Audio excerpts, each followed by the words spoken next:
Welcome to the Elder Taylor house. After our fashion show, we'd like to invite you to tour the house. There's a restroom inside if anybody needs it. Bonnie Lou, get back to work. That Mrs. Elder, she's after me all the time. Guess I better skedaddle. Hello. Hi. Elizabeth Elder and her husband James traveled from Philadelphia to the Dry Run area. It was described then as the extreme frontier. In 1763, they lived in Fort Shippen due to the Indians having burnt their cabin while James was out hunting. Elizabeth and the small children fled to Fort Shippen on foot over the mountains. When James returned and was sifting through the debris to find bodies, a neighbor came and told him that Elizabeth had fled to Fort Shippen. When he arrived there, he found them and a newborn named Agnes. Elizabeth was a true, strong pioneer woman. Early colonial women wore the shift during the day and night, which is the shift. There was no bathing unless there was a creek handy. The overdress laced up, so if you gained weight or lost weight, you could adjust it. There was usually only one overdress for life. An apron was worn to try to protect it. No undergarments were available at this time for this area. Wow.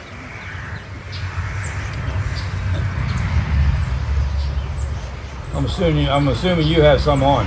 Yes. Look at that. Look at that. Alrighty. I also had a bee when I was up there too. If you saw me jerking around, there was a bee after me. A bee that. And the third model.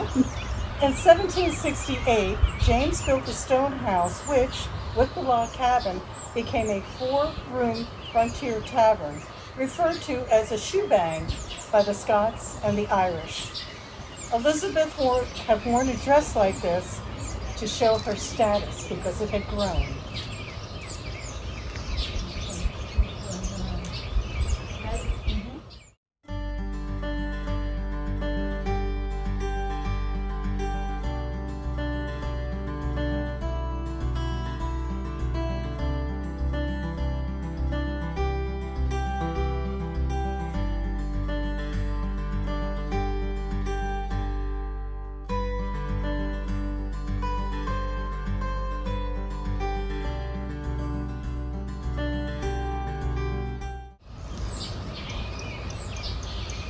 Mrs. Ensminger is wearing a gown that would have been seen in the society of Boston, New York, Charleston, or Williamsburg. To attain her look, you must have a maid to dress you. And as you will see, it's a process of layers.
In 1776, we were fighting our war for independence. Not only did the men go to battle, but their sons of all ages. Join them while the women and the girls remain and maintain the home front. Something coming out around me. Oh my gosh. I would have been standing in front of it because it's shadow. I don't think it's on.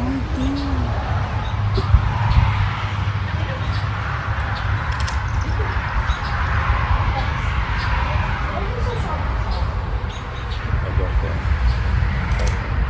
This one? Yeah, I took it.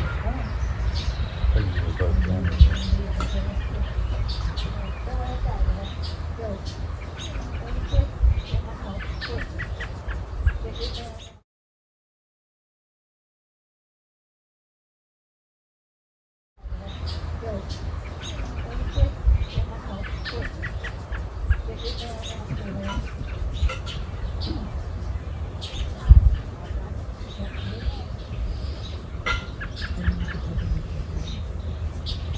This style of empire dress would have been worn by Martha Elder Taylor, whose husband William built the Brick Tavern here in 1803.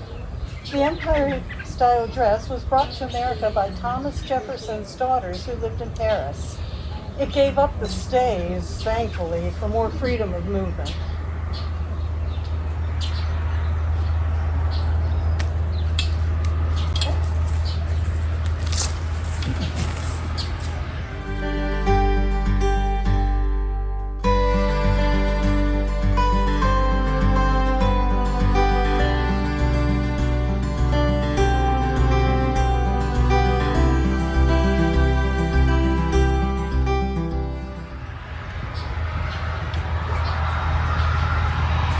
Now, Mrs. Waller has finished her morning housework and is walking uptown to the shops.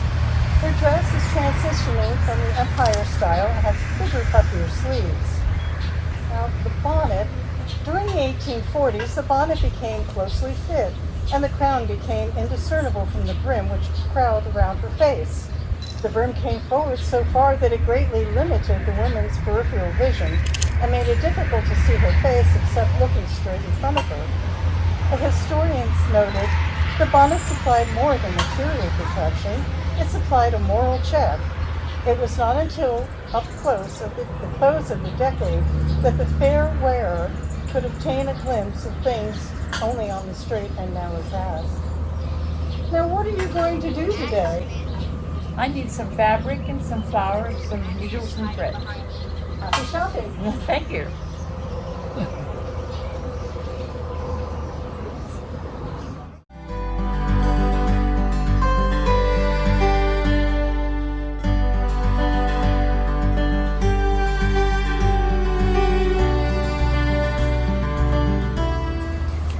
This is from 1861. This is a typical day dress. You'll notice on her waist is a belt known as a housewife. It's given to the bride by the groom, signifying her ownership of their house. Attached to it are a watch, keys, the go to the pantry, the sugar chest, sewing, ornaments, and statues.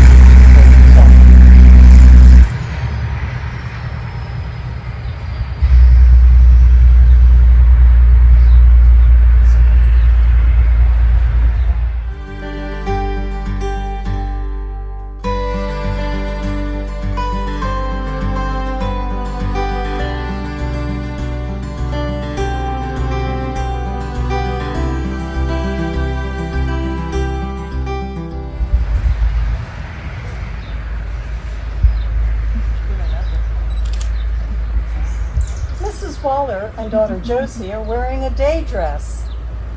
Her husband Jesse is away with the army. This is 1863. She's looking forward to his next furlough. Wait a minute, who's this? Jesse is home, but it looks like he's been to a furlough much sooner. There are no official uniforms at this time, only what can be found on the battlefield.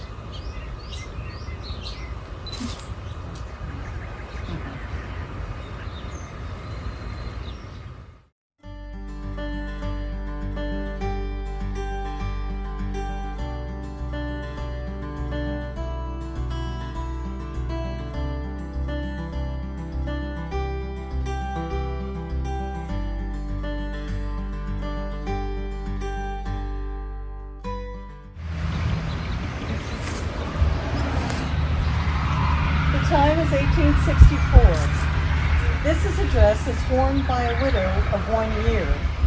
During this stage, she was allowed to add more elaborate fabrics with touches of lilac, lavender, violet, mauve, and gray. Subtle prints in any combination of these colors were also allowed.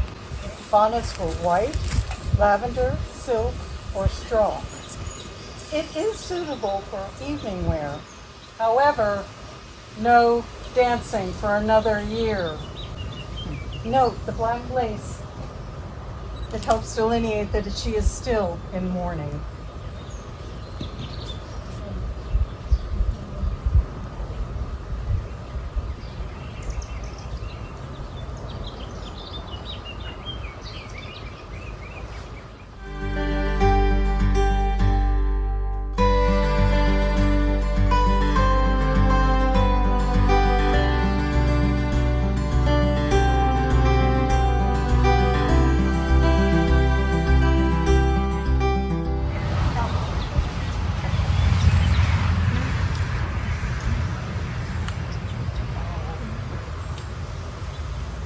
The year is 1880.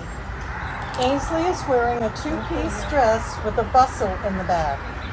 The detail of the skirt and the bodice is very fine indeed. A hat and parasol was used when one ventured outside.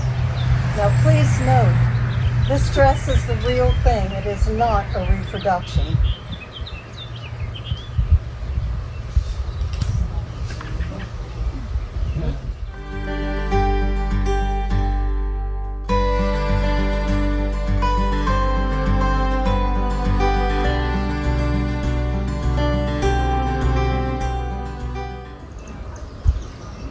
Mrs. Brown and her daughter Muriel attended Muriel's 8th grade graduation from Newburgh Academy in New York. Muriel's dress is the traditional white dress worn at graduation with an accent of a pink sash. Muriel will now be going to normal school, which is an institution of higher learning, or college, for 4 more years. Congratulations.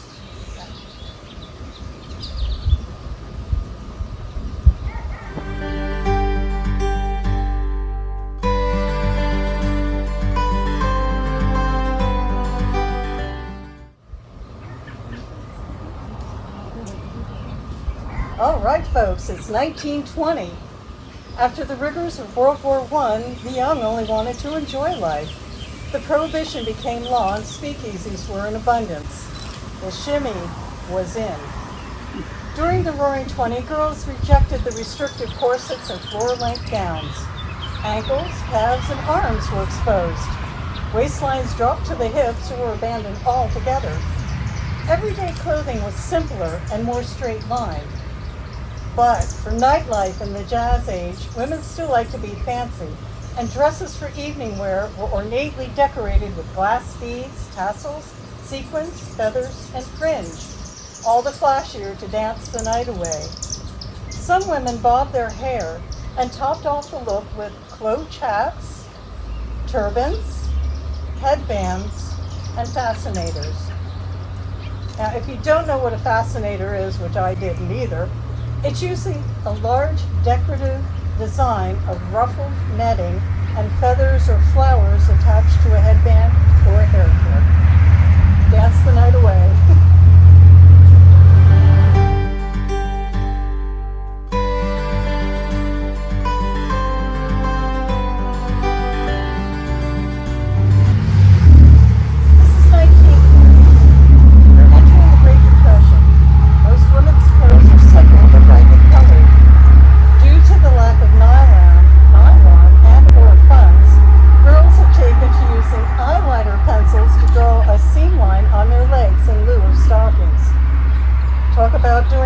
To look in style. Don't forget to wear your hat and gloves. Wow, red gloves? Now, during the Depression, folks had to make do. That included using feed bags to make dresses, underwear, and sheets. And you certainly wouldn't want to try doing that with today's feed bags.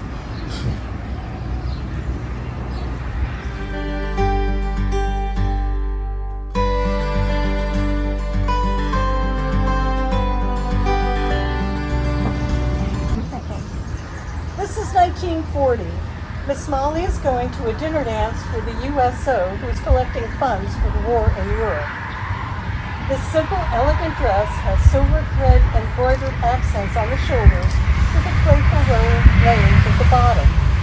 And of course, you didn't go anywhere without your chapeau and your gloves.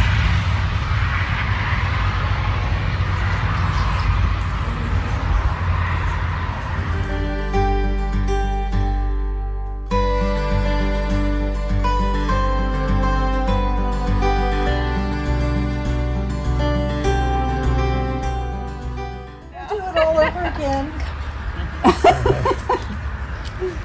Okay, 1950s. Rock and roll is here to stay. You just had to be seen in your poodle skirt, buttoned up the back sweater, ponytail tied up with a scarf. Oh, for the days of bobby socks and saddle shoes. Did I just see Elvis over there? Okay.